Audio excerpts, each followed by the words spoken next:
السلام علیکم ورحمۃ اللہ وبرکاتہ وصلی اللہ علی النبی الامی۔ میرے پیارے دوستو، جب اذان کے کلمات معظم پڑھے اذان ختم ہو جائے تو اس کے بعد دعائے وسیلہ ضرور پڑھنی چاہیے۔ دعائے وسیلہ جو لوگ پڑھیں گے تو جناب آقائے کریم صلی اللہ علیہ وآلہ وسلم پہ واجب ہے شفاعت۔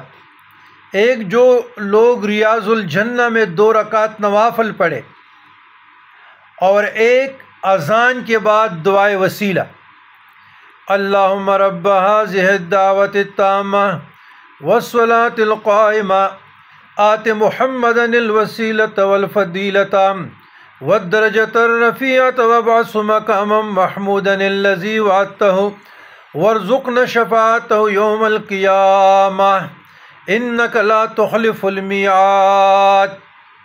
والسلام علی من اتبع الہدی۔